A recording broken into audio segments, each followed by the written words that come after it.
Nabi yang menyuruh kita untuk menjauhkan semua perkara yang baru dalam agama. Nabi yang menyuruh kita sallallahu alaihi wa ala alihi wasallam, jauhkan semua yang perkara yang baru dalam agama ini. Karena Nabi mengatakan setiap yang baru dalam agama adalah bid'ah. Setiap bid'ah adalah sesat. Nabi yang... Tapi coba pikirkan. Kau mengaku beriman kepada Rasul sallallahu alaihi wasallam, mencintainya, mentaatinya. Rasul berkata, "Kullu bid'ah dhalalah." Setiap bid'ah sesat. Pantaskah kau yang mengaku beriman dan cinta kepadanya kemudian berkata, "Tidak ya Rasul, tidak semua. Ada yang hasanah. Kau tak tahu, aku yang tahu." Begitu? Itu kurang ajar, kufur.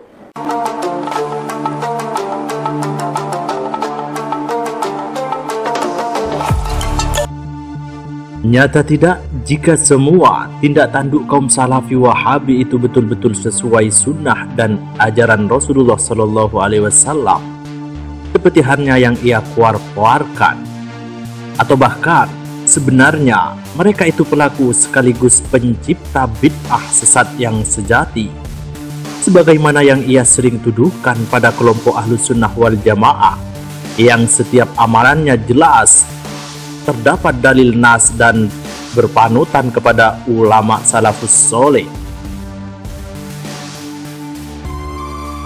Generalisir buta golongan Wahabi Salafi terhadap semua amalan yang tidak memiliki dalil teknis dari Nabi Muhammad SAW sebagai bid'ah.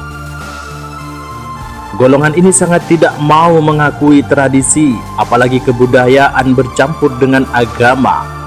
Bahkan mereka menolak dengan mentah-mentah penggunaan tradisi dan kebudayaan sebagai infrastruktur keagamaan atau sekedar sebagai wasilah atau media dakwah.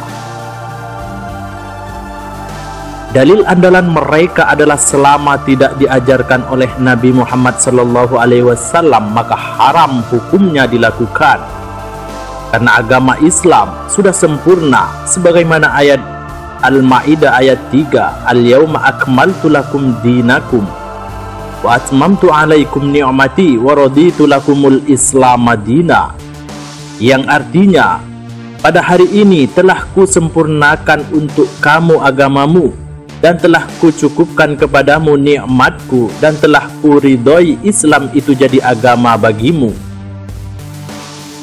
Nalar bid'ah dan sesat ala pikiran Wahabi Salafi berlandaskan kepada dalil hadis Nabi Muhammad SAW yang menyatakan, "Man amila amalan laisa alaihi amruna fahuwa raddun," yang artinya, barang siapa melakukan suatu amalan yang bukan berasal dari kami, maka amalan tersebut tertolak. Hadis riwayat Muslim. Sehingga dalam paham Salafi Wahabi, seluruh amalan yang tidak dilakukan oleh Rasulullah Sallallahu Alaihi Wasallam adalah tertolak. Hadis ini dipahami secara tekstual oleh orang Salafi Wahabi sebagai dasar pembid'ahan semua amalan yang dilakukan oleh Muslim di Nusantara ini. Lebih jauh, mereka menganggap Muslim di Nusantara sebagai ahlu bid'ah dan tempatnya adalah neraka. Padahal dalam kerangka membumikan Islam diperbolehkan mempertahankan tradisi dan kebudayaan yang tidak bertentangan dengan Islam. Dalam sebuah riwayat dinyatakan, "Laula anna qaumaki hadithu ahdin bikufrin la asastul ka'bata ala qawaid Ibrahim," yang artinya, kalau bukan karena kaummu yang baru saja lepas dari kekufuran, akan aku bangun kembali pondasi Ka'bah sesuai dengan dibuat oleh Ibrahim. Hadis riwayat Bukhari dan Muslim. Konteks hadis ini sangat jelas bahwa Nabi Muhammad SAW mengakomodir atau membiarkan tradisi jahiliyah karena berpotensi menimbulkan gejolak masyarakat. Hobi menyalahkan Salafi Wahabi kepada kaum Ahlus Sunnah wal Jamaah sebagai contoh misalkan tuduhan bid'ah membaca bersama-sama wirid atau zikir setelah sholat fardu, yasinan, tahlilan, dan membaca yasin di malam nisfu Sya'ban. Salafi Wahabi sangat membenci wiridan atau amalan lain yang dilakukan secara bersamaan oleh sebagian besar kaum muslim dengan tuduhan sesat dan bid'ah.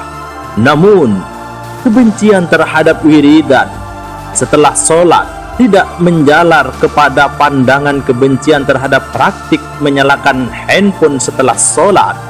Jika wiridan, zikir bersama setelah sholat oleh Salafi Wahabi ditentang dengan keras, namun ketika menyalakan HP setelah sholat tidak pernah dipersoalkan, bahkan mereka ia lakukan.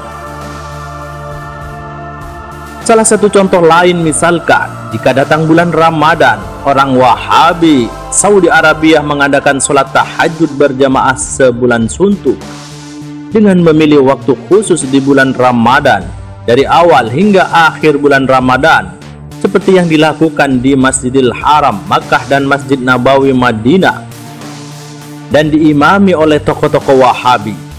Tradisi tata cara amalan berjamaah tahajud sebulan suntuk yang dikhususkan pada bulan Ramadan ini jelas-jelas tidak pernah dicontohkan oleh Nabi Muhammad sallallahu alaihi wasallam.